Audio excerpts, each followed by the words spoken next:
You are thirsty. Your throat burns with a dry and persistent heat. The sun beats down mercilessly on your bare shoulders. A wide river flows just a few steps ahead of you. Do you kneel down and drink the water? For most of your life, the answer is remarkably simple. You walk into a kitchen. You turn a polished metal handle. Clear liquid flows continuously into a smooth glass. You drink it without a second thought. But for about 300,000 years, this casual act was a terrifying gamble with your own life. How did your ancestors know which water was safe to consume? You walk across a dry savanna. The air is thick with shimmering heat. Every single step kicks up a small, choking cloud of red dust. You absolutely need rapid hydration to survive the brutal afternoon sun. How do you find a hidden source that will not leave you violently ill? Animals simply know by instinct. They smell the moisture in the air. They follow ancient migration routes without thinking. You have something far better than mere instinct. You have observation. You have deep generational memory passed down through quiet fireside stories beneath the stars. Water is incredibly heavy. It is monumentally difficult to carry across long distances without modern plastic or metal containers. Your ancient ancestors had to perfectly map the entire landscape based exclusively on where the safe water lived. Your body is a machine that runs entirely on fluid. Your muscles need it to contract and move. Your brain needs it to process complex thoughts. You lose moisture with every breath you exhale into the dry air. You lose it through the sweat cooling your skin in the sun. Can you feel the panic setting in as your mouth goes completely dry? Think about the modern work of anthropologist James Sussman. He lived with and studied the sand people of the Kalahari Desert for decades. He documented exactly how they survived in a harsh landscape that seems completely devoid of any surface water. He watched them thrive where others would quickly perish. How do you drink when there is no river or lake anywhere in sight? You do not look for standing lakes. You look for specific life. You look closely for native plants adapted to the drought. You look for the bivalve and the tsama melon resting silently in the dirt. You dig deep into the red sand to find thick roots swelling with hidden, life-saving moisture. You carefully scrape them with a sharp stone. You squeeze the fibrous pulp into your hands. Do you drink the bitter liquid to stay alive? Yes, you drink it to survive. This is not just desperate, mindless survival. This is a profound and intimate understanding of local botany and hidden hydrology. Your ancestors read the dry dirt like a complex, highly detailed map of life. Every cracked leaf tells a story. What happens when you actually find a standing pool of surface water in the wilderness? You absolutely do not rush to it. You stop your movement entirely. You look closely at the muddy edges of the dark pool. Are there fresh animal tracks pressed deep into the wet mud? Are there birds actively drinking from the calm surface? Are there small insects moving quickly in the shallows? Why is the presence of other living creatures so critical to your survival? If absolutely nothing is alive near the water is completely dead. Dead water kills you. Your brain evolved over millions of years to feel intense disgust when looking at stagnant green scum or smelling dark rot. Disgust is simply your internal immune system working perfectly in advance. You smell the sharp sulfur in the air. You smell the heavy decay of organic matter. Do you back away immediately? You back away without hesitation. Moving water is almost always significantly safer than still, quiet water. You look for a fast stream tumbling violently over hard rocks. The rocks act as powerful natural filters for the floating debris. The rapid movement exposes the clear water to direct sunlight. Ultraviolet light from the brilliant sun destroys harmful bacteria long before you even understand what a microscopic bacterium is. You follow the sound of the stream. You watch the water crash and foam against the stones. You cup your hands carefully together. You bring the cool liquid to your cracked lips. Does it taste sweet and safe? It tastes like life itself. But what if you do not live near a mountain stream? What if you live near the vast, endless ocean? You wander the long coastline looking for shellfish and marine life to eat. You still desperately need fresh water to process the heavy salt in your coastal diet.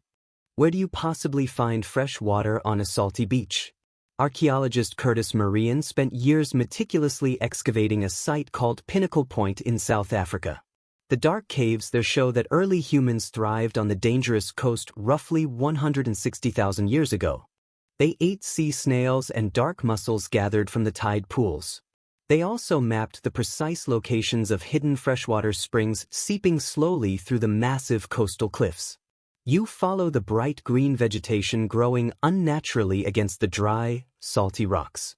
You wait patiently for the slow drip of cool groundwater. You cup your dirty hands below the stone. Do you finally drink the purest water on the continent?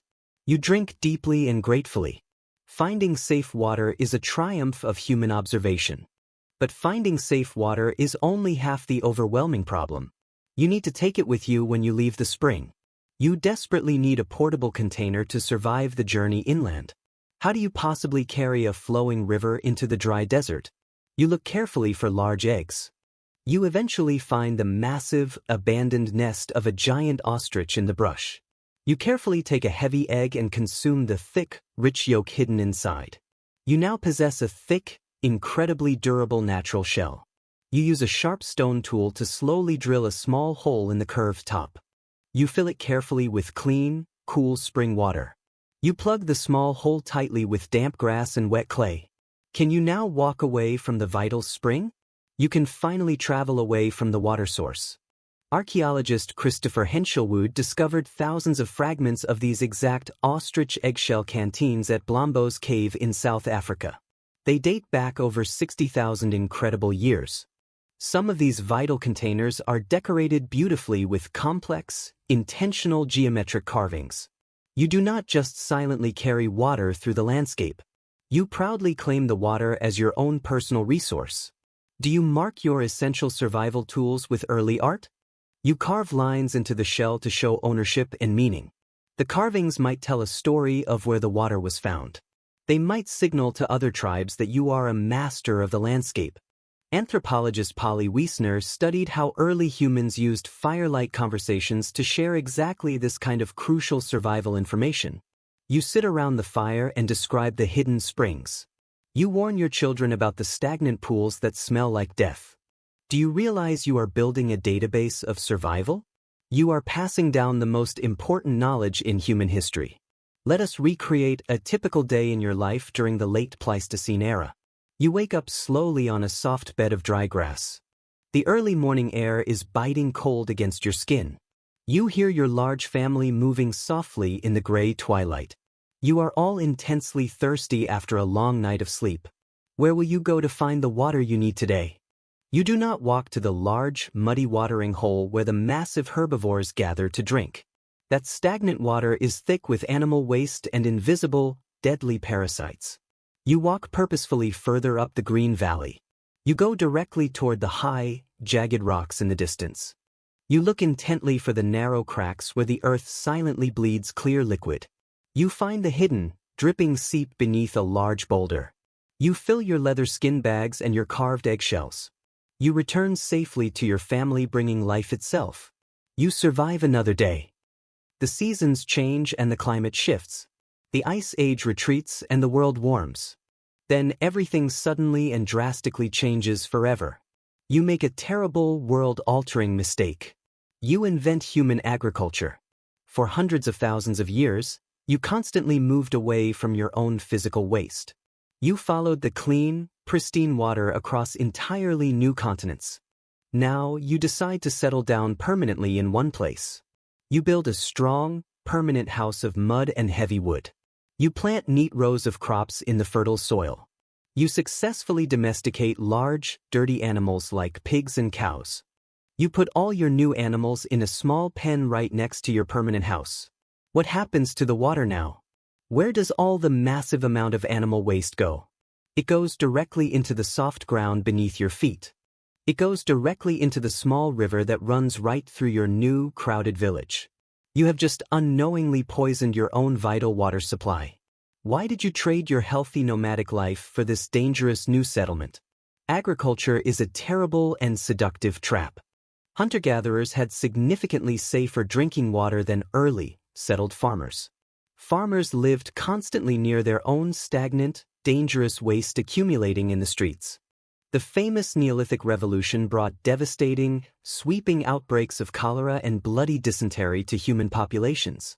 You traded ultimate mobility for a steady, predictable food supply of wheat and barley. You traded clean spring water for a heavily contaminated communal well. Did you know you were slowly killing yourself with every sip? You did not know the water was making you sick. The invisible parasites were entirely unknown to you. Your children fell ill and you blamed angry gods or evil spirits. Your ancestors had to quickly learn how to violently boil water over a hot fire. They had to learn how to ferment contaminated water into weak, cloudy beer just to make it safe to consume. The strong alcohol effectively killed the microscopic pathogens swimming in the water.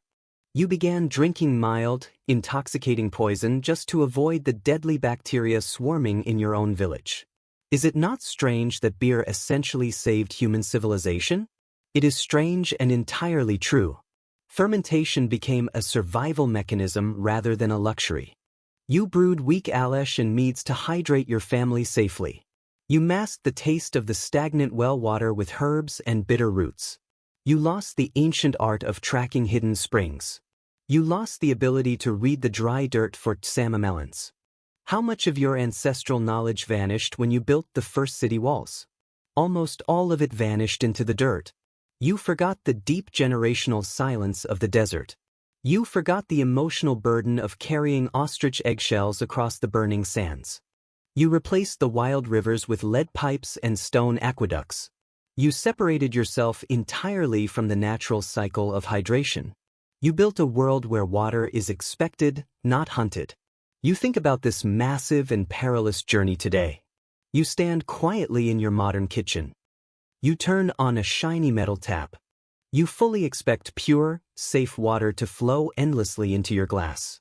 You completely forget the hundreds of thousands of years of observation, tracking, and brutal survival that kept your resilient bloodline alive. You feel the heat, your throat burns, and now you know exactly why you should hesitate before drinking from the wild river.